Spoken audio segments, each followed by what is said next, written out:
What's up with everybody? It's your man Warren B. And Nicole. We're back here with another reaction video. So yeah, special video request from Reese Anderson. Yeah. Why is Jamaica full of English and Spanish names? I don't know. Maybe It's gotta be because of colonized. the people that were colonizing it. Yeah, that's what I would think. Yeah. It's definitely gonna be pretty interesting. So we finna dive right into it. Thank you, Reese, for your support.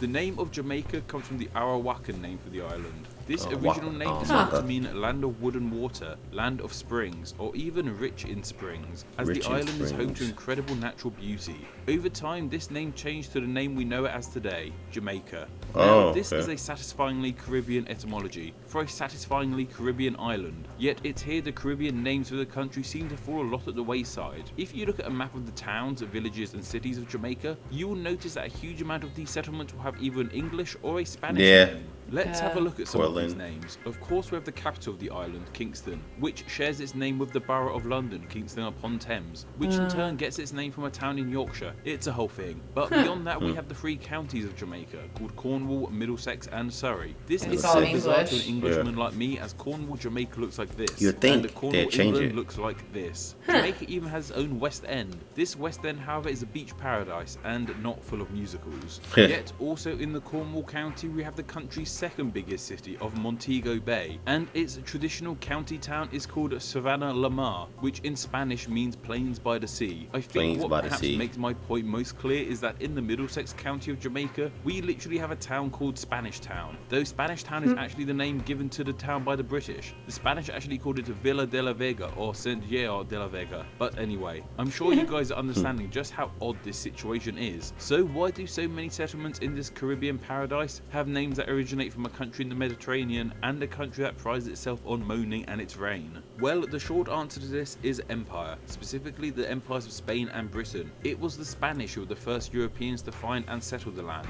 led of course by Christopher Columbus. Columbus's exploration of the New World are perhaps some of the most well-known explorations in our history. The part of his travels we need to look into, however, is when he landed on the island of Cuba. The story goes that the Cuban natives weren't too happy with Columbus and his men on their land, so to try and get him away, they told Columbus of an island south of theirs that was rich with gold. Get away, just go there. Dollar signs in his eyes, Columbus and his men left Cuba and set sail for this gold-laden island. But of course, when they got there on the 3rd of May 1494, there wasn't as much gold as he was initially told about. Nevertheless, the Spanish settled on the island. Columbus named it Santiago, but this name didn't really catch on. The Spanish unfortunately enslaved, murdered, and raped many of the indigenous people of the island. There's some absolute horror stories about what the Spanish did to these people. Some stories tell us that the Spanish would compete to see if they could cut their heads off in one stroke, letting their dogs hunt them, allowing them to tear them apart. The first Spanish settlement on the land was founded in 1509, named Sevilla la Nueva, New Seville,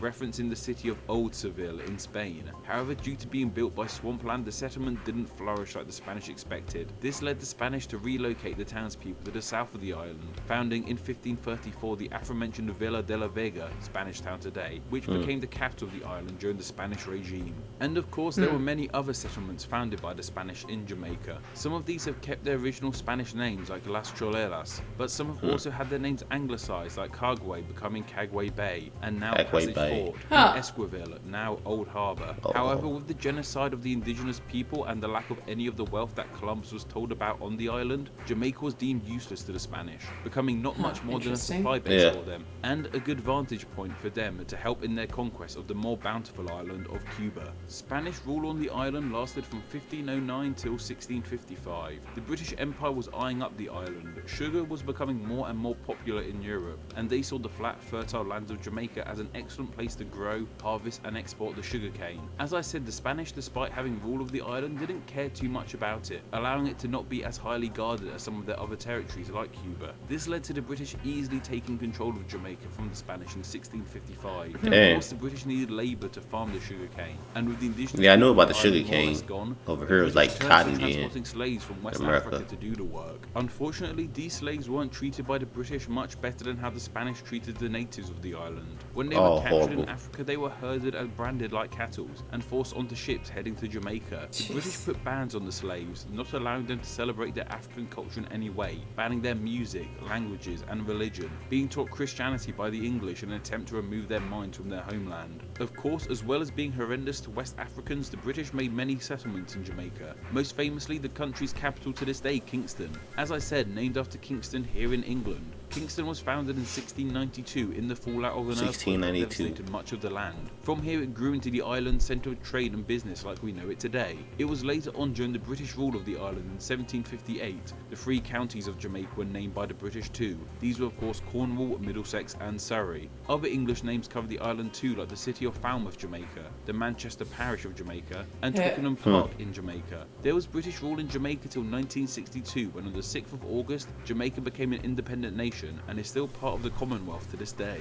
But it's not just English and Spanish names that cover Jamaica. With the British conquest came Scottish settlers to the island, naming parts of Jamaica things such as Aberdeen, Dunkeld and Tarlock. Welsh names too like Pembroke and Cardiff Hall. The National Library of Jamaica have an amazing page on their site that explains many of the names that cover Jamaica. It will be down below, so go check it out. Yet it's mainly English and Spanish names that cover the land. And while it must seem peculiar and somewhat comical to any Englishman or Spaniard today, these names are a reminder.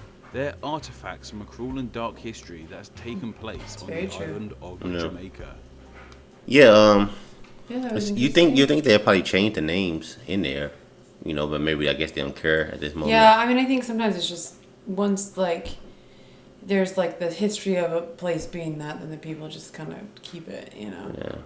But that's why there's both Spanish and English names, because some of them, but they did say some of them have been changed. So some have changed and new, and some just stick. I guess. Christopher Columbus, horrible human being. A guy like that should never be honored by anybody and stuff like that because he was a horrible person. Yep. But yeah, man, a lot of great information to learn about and stuff like that. Which I knew, I knew about Jamaican and slavery and stuff like that. The sugar canes, but how they the Spanish names and stuff like that. English names. I never really thought about it. It was just cool history and not all good, obviously, but cool to learn the history of Jamaica. Yeah, it was. Yeah. But yeah, man, great video, Reese. Thanks, Thank you for your support. But we're about to get into this video. If y'all want to see this special video request, check out the links to our stream labs. It'll be in the description and our video cards. And also provide you a link. And don't forget to subscribe. Thumbs it up. Turn on notifications. It's your memory. And Nicole. We're going to catch you on the next video. Peace and love, baby.